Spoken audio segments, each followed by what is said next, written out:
The WASP Factory by Iain M. Banks. Read by Ken Hunt. 1. The Sacrifice Poles. I had been making the rounds of the sacrifice poles the day we heard my brother had escaped. I already knew something was going to happen. The factory told me.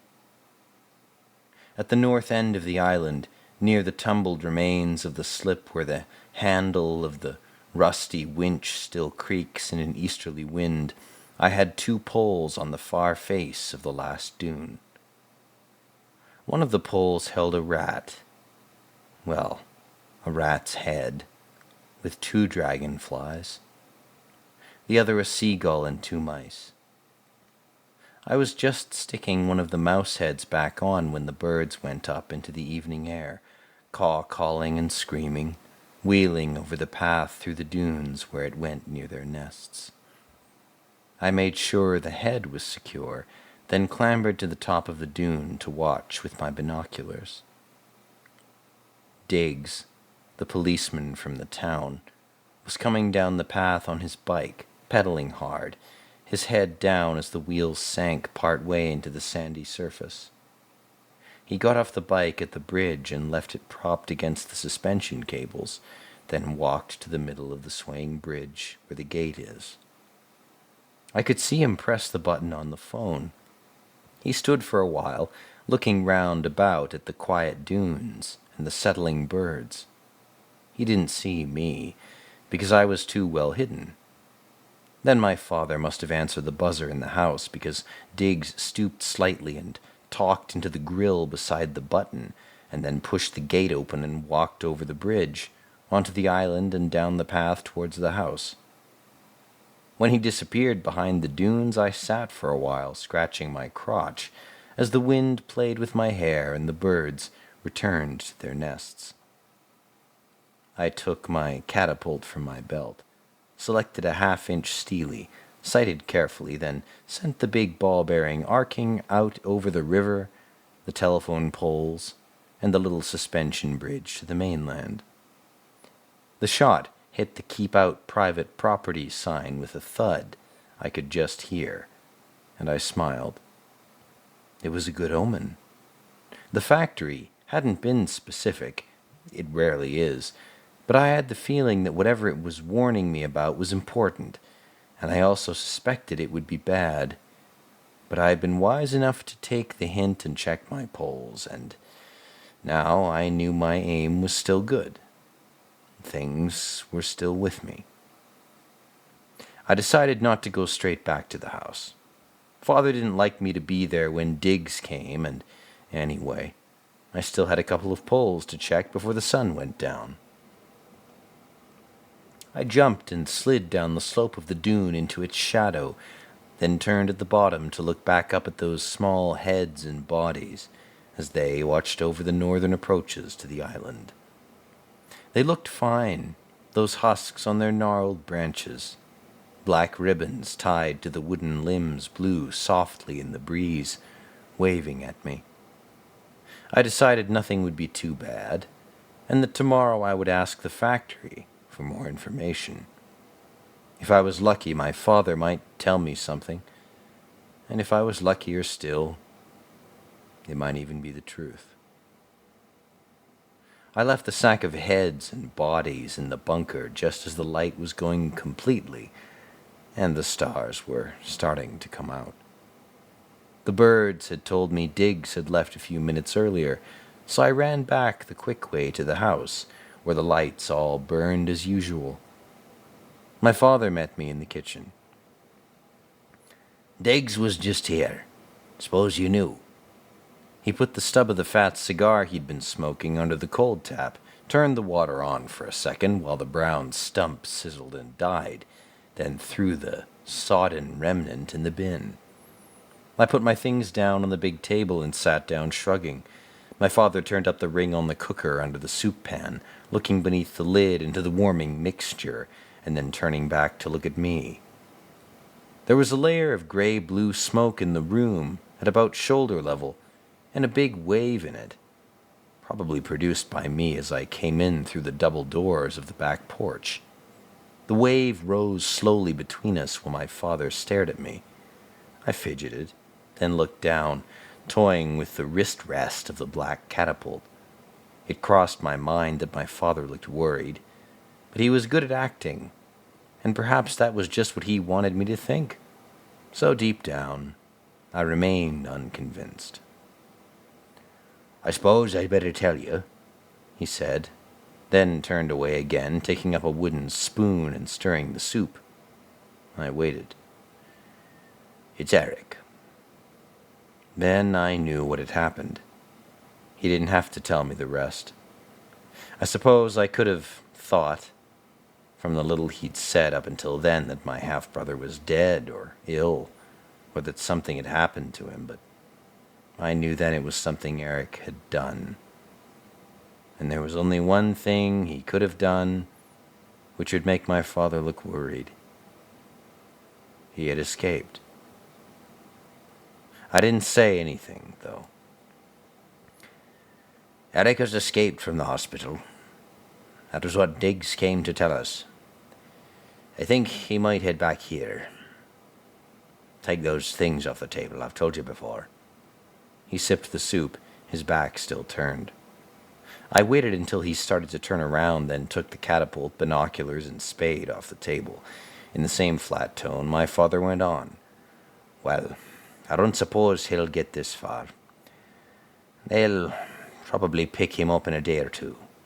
I just thought I'd tell you, in case anybody else hears and says anything. Get out a plate." I went to the cupboard and took out a plate, then sat down again, one leg crossed underneath me. My father went back to stirring the soup, which I could smell now above the cigar smoke. I could feel excitement in my stomach, a rising, tingling rush. So Eric was coming back home again. That was good, bad. I knew he'd make it.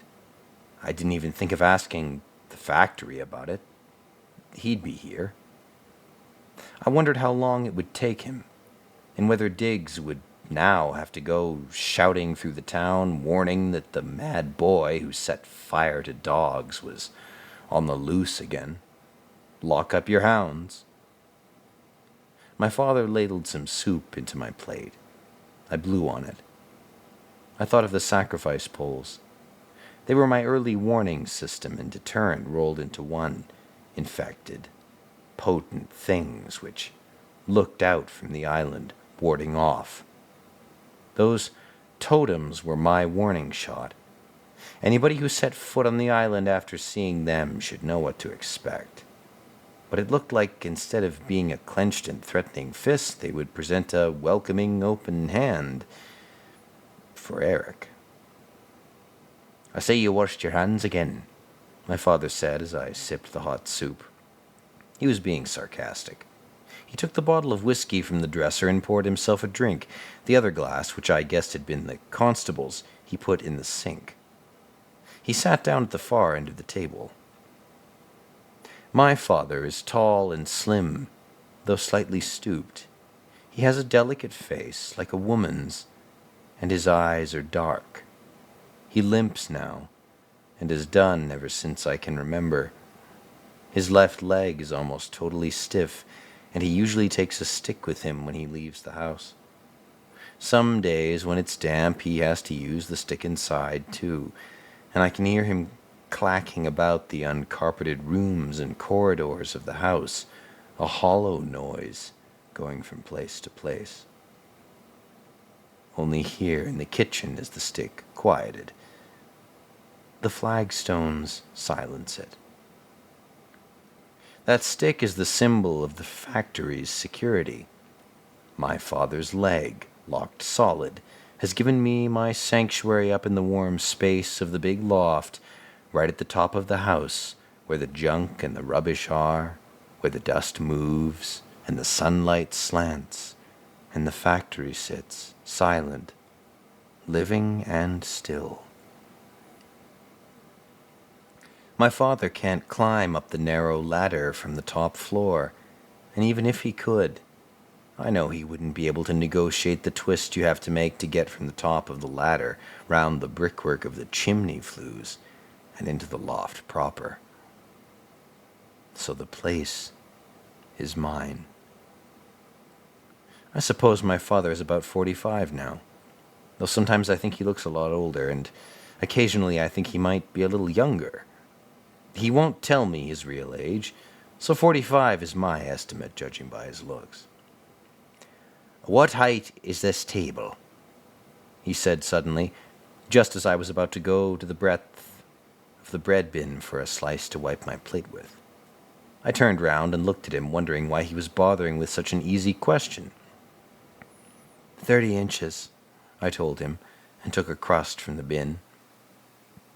"Wrong," he said with an eager grin. 2'6".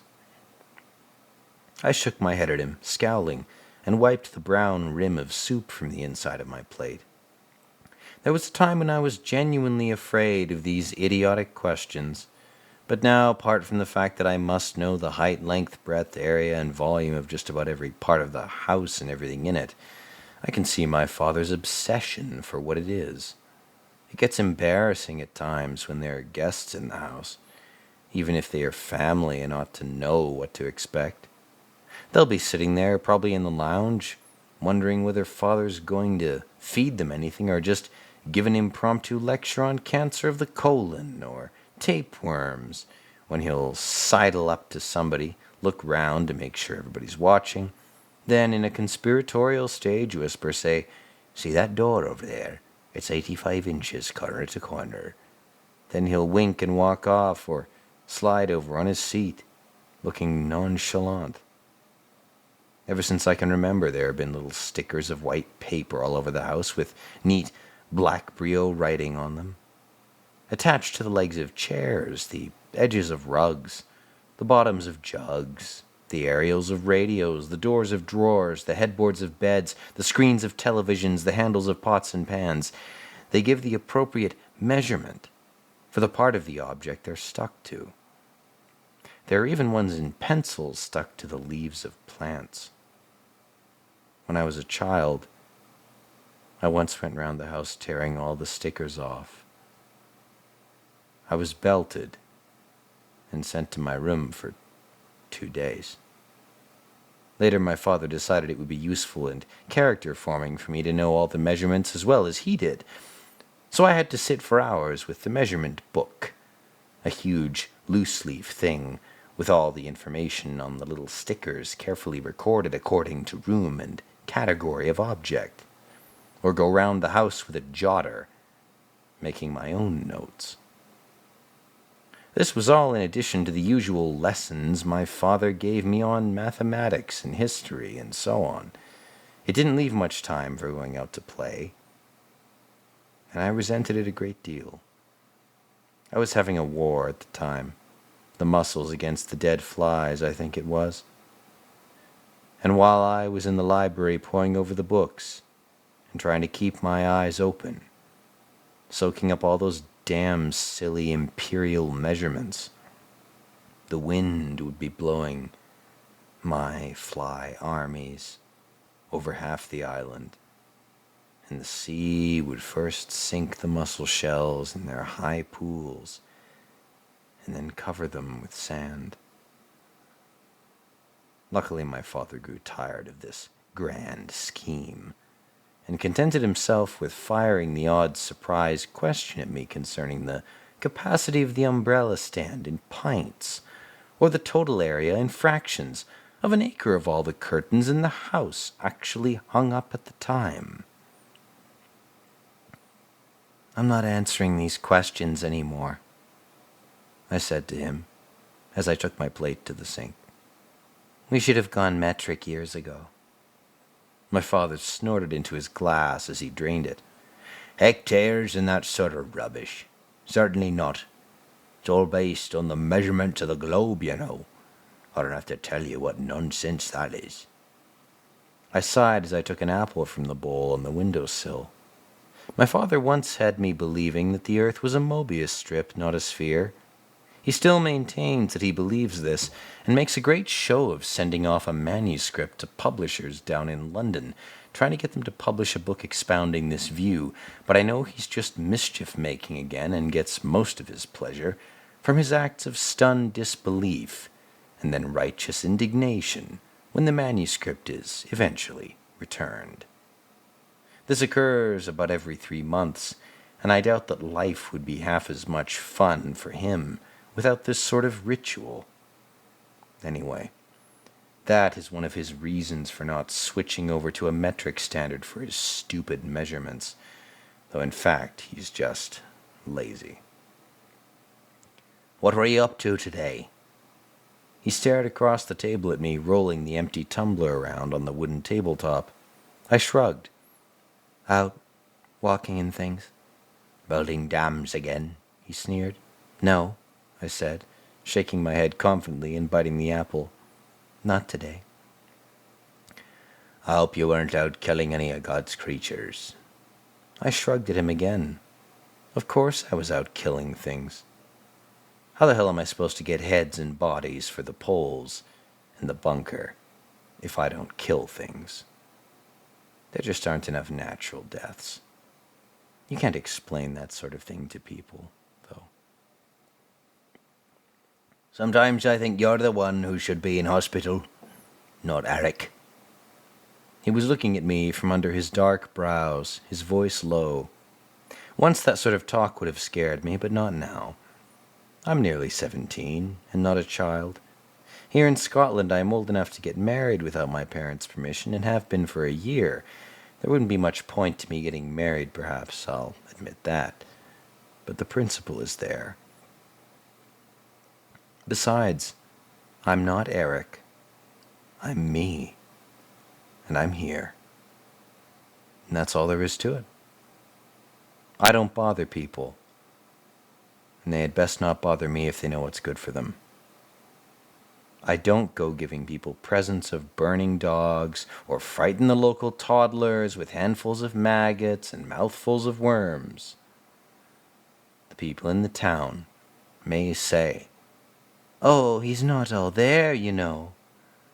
But that's just their little joke. And sometimes, just to rub it in, they don't point their heads as they say it. I don't mind. I've learned to live with my disability, and learned to live without other people, so it's no skin off my nose. My father seemed to be trying to hurt me, though. He wouldn't say something like that normally. The news about Eric must have shaken him. I think he knew, just as I did, that Eric would get back, and he was worried about what would happen. I didn't blame him, and I didn't doubt that he was also worried about me. I represent a crime, and if Eric was to come back stirring things up, the truth about Frank might come out. I was never registered. I have no birth certificate, no national insurance number, nothing to say I'm alive, or have ever existed. I know this is a crime, and so does my father, and I think that sometimes he regrets the decision he made 17 years ago in his hippie anarchist days, or whatever they are. Not that I've suffered, really. I enjoyed it. You could hardly say that I wasn't educated. I probably know more about the conventional school subjects than most people of my age. I could complain about the truth of some of the bits of information my father passed on to me, mind you, ever since I was able to go into Portinail alone and check things up in the library. My father's had to be pretty straight with me. But when I was younger, he used to fool me, time after time, answering my honest, if naive questions with utter rubbish. For years I believed Pathos was one of the three musketeers, Fellatio was a character in Hamlet, Vitreous a town in China, and that the Irish peasants had to tread the peat to make Guinness. Well, these days I can reach the highest shelves of the house library and walk into Portneal to visit the one there, so I can check up on anything my father says, and he has to tell me the truth. It annoys him a lot, I think, but that's the way things go. call it progress. But I am educated. While he wasn't able to resist indulging his rather immature sense of humor by selling me a few dummies, my father couldn't abide a son of his not being a credit to him in some way. My body was a forlorn hope for any improvement, so only my mind was left. Hence all my lessons. My father is an educated man, and he passed a lot of what he already knew on to me, as well as doing a fair bit of study himself into areas he didn't know all that much about, just so that he could teach me.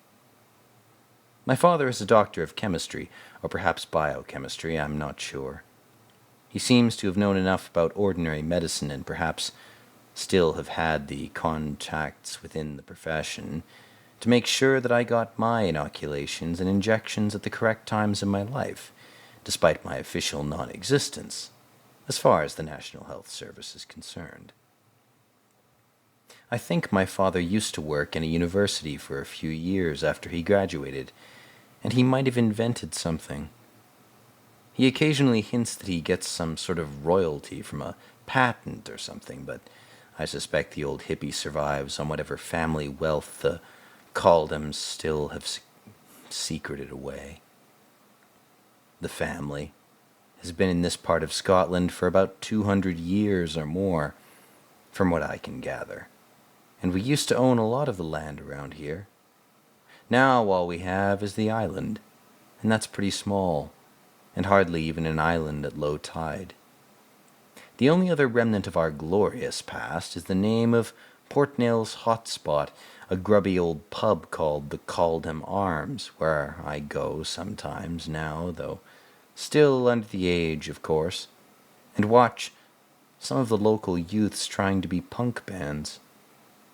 That was where I met and still meet the only person I'd call a friend, Jamie the dwarf, who I let sit on my shoulders so he can see the bands. "Well, I don't think he'll get this far. They'll pick him up," my father said again after a long and brooding silence. He got up to rinse his glass. I hummed to myself, something I always used to do when I wanted to smile or laugh, but thought the better of it. My father looked at me. "I'm going to the study. Don't forget to lock up, all right?" "Okie doke," I said, nodding. "Good night." My father left the kitchen. I sat and looked at my trowel, stout stroke. Little grains of dry sand stuck to it, so I brushed them off. The study. One of my few remaining unsatisfied ambitions is to get into the old man's study. The cellar I have at least seen. It has been a location I've been able to sneak into occasionally. I know all the rooms on the ground floor, and the second. The loft is my domain entirely and home of the WASP Factory, no less. But that one room on the first floor, I don't know. I have never even seen inside. I do know he has some chemicals in there, and I suppose he does experiments or something, but what the room looks like, what he actually does in there, I have no idea. All I've ever got out of it are a few funny smells and the tap-tap of my father's stick. I stroked the long handle of the trowel, wondering if my father had a name for that stick of his. I doubted it. He doesn't attach the same importance to them as I do. I know they are important. I think there is a secret in the study. He had hinted as much more than once, just vaguely, just enough to entice me so that I want to ask. What? So that he knows that I want to ask. I don't ask, of course, because I wouldn't get any worthwhile answer. If he did tell me anything, it would be a pack of lies, because obviously the secret wouldn't be a secret anymore if he told me the truth, and he can feel, as I do, that with my increasing maturity, he needs all the holds over me he can get. I'm not a child anymore. Only these little bits of bogus power enable him to think he is in control of what he sees as the correct father-son relationship. It's pathetic, really. But with his little games and his secrets and his hurtful remarks, he tries to keep his security intact. I leaned back in the wooden chair and stretched. I liked the smell of the kitchen, the food, and the mud on our Wellingtons, and sometimes the faint tang of cordite coming up from the cellar. All give me a good, tight, thrilling feel when I think about them. It smells different when it's been raining and our clothes are wet. In the winter, the big black stove pumps out heat fragrant with driftwood or peat, and everything steams, and the rain hammers against the glass. Then it has a comfortable, closed-in feeling, making you feel cozy, like a great big cat, with its tail curled round itself. Sometimes I wish we had a cat. All I've ever had was a head, and the seagulls took most of that. I went to the toilet down the corridor off the kitchen for a crap. I didn't need a pee because I'd been pissing on the poles during the day, infecting them with my scent and power. I sat there and thought about Eric, to whom such an unpleasant thing happened. Poor twisted bugger. I wondered, as I've often wondered, how I would have coped. But it didn't happen to me. I've stayed here, and Eric was the one who went away, and it all happened somewhere else. That's all there is to it. I'm me, and here's here. I listened, wondering if I could hear my father. Perhaps he'd gone straight to bed. He often sleeps in the study rather than in the big bedroom on the second floor where mine is.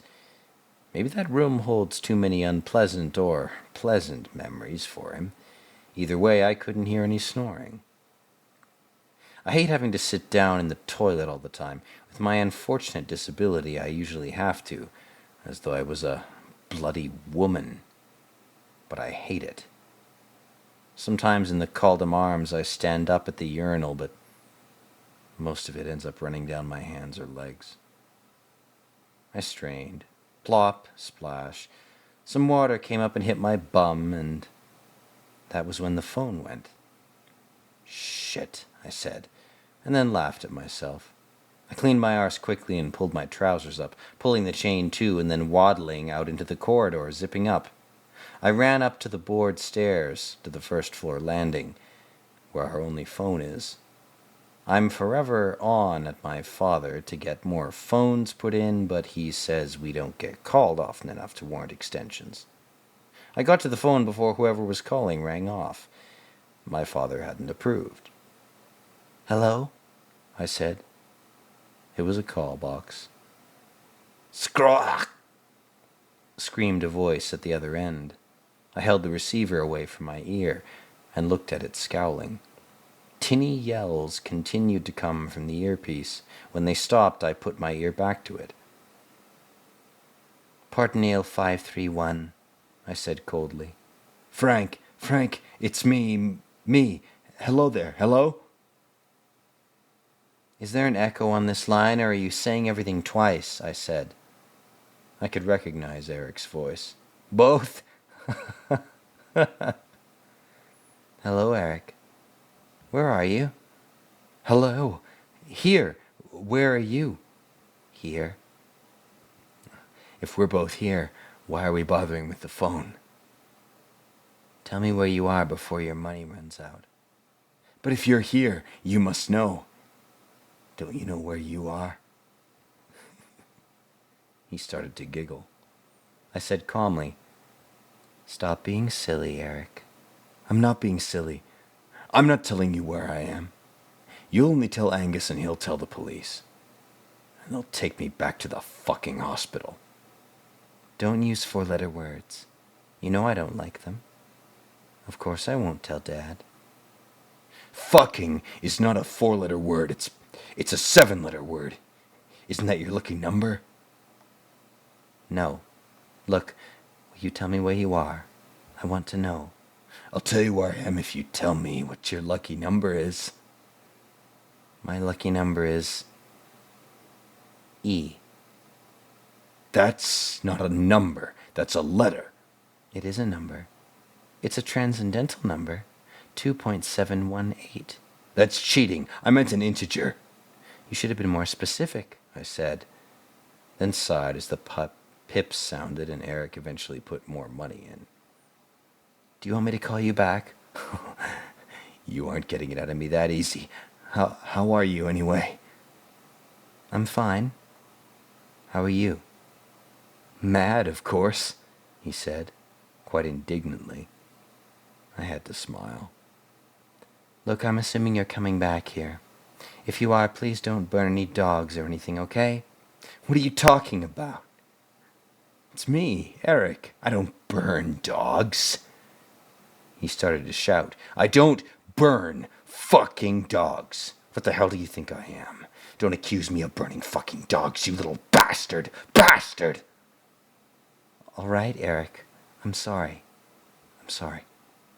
I said as quickly as I could. I just want you to be okay. Be careful. Don't do anything to antagonize people, you know? People can be awful sensitive. Well, I could hear him say. I listened to him breathing. Then his voice changed. Yeah, I'm coming back home, just for a short while, to see how you both are.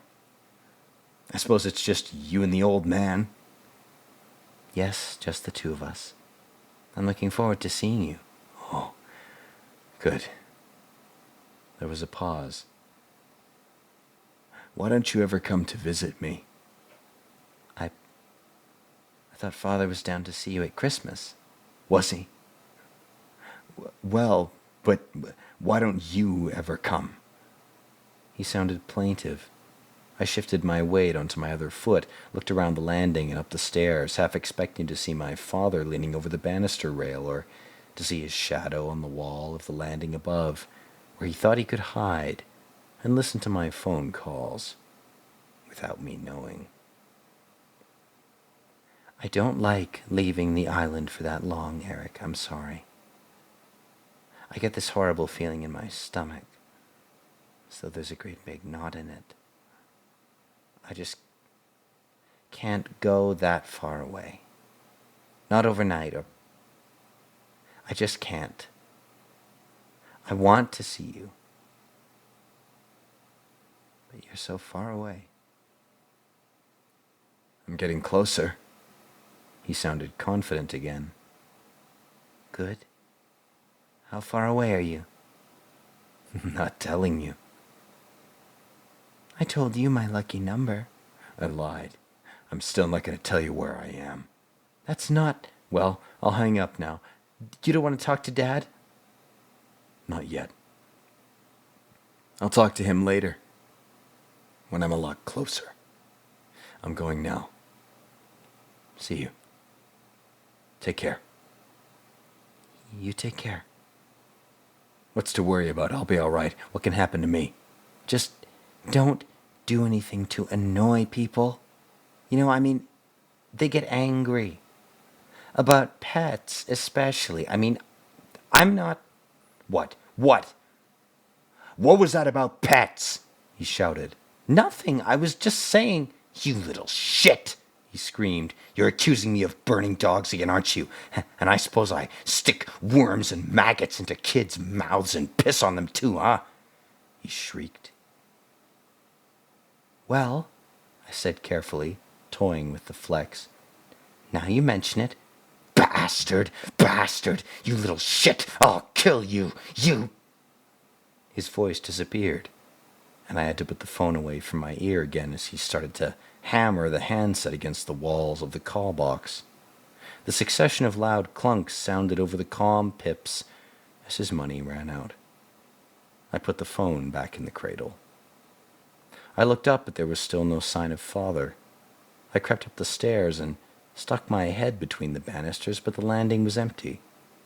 I sighed and sat down on the stairs. I got the feeling I hadn't handled Eric very well over the phone. I'm not very good with people, and even though Eric is my brother, I haven't seen him for over 2 years, since he went crazy. I got up and went back down the kitchen to lock up and get my gear, then I went to the bathroom. I decided to watch the television in my room, or listen to the radio, and get some sleep early so I could be up just after dawn to catch a WASP for the factory. I lay on my bed listening to John Peel on the radio and the noise of the wind round the house and the surf on the beach. Beneath my bed, my home brew gave off a yeasty smell. I thought again of the sacrifice poles, more deliberately this time, picturing each one in turn, remembering their positions and their components, seeing in my mind what those sightless eyes looked out to, and flicking through each view, like a security guard changing cameras on a monitor screen. I felt nothing amiss. All seemed well. My dead centuries, those extensions of me, which came under my power through the simple but ultimate surrender of death, sensed nothing to harm me or the island. I opened my eyes and put the bedside light back on. I looked at myself in the mirror on the dressing table, over on the other side of the room. I was lying on top of the bed covers, naked apart from my underpants. I'm too fat. It isn't that bad, and it isn't my fault, but all the same, I don't look the way I'd like to look. Chubby, that's me. Strong and fit, but still too plump. I want to look dark and menacing, the way I ought to look, the way I should look, the way I might have looked if I hadn't had my little accident. Looking at me, you'd never guess I killed 3 people. It isn't fair. I switched the light out again. The room was totally dark, not even the starlight showing while my eyes adjusted. Perhaps I would ask for one of those LED alarm radios, though I'm very fond of my old brass alarm clock. Once I tied a wasp to the striking surface of each of the copper-colored bells on the top, where the little hammer would hit them in the morning when the alarm went off.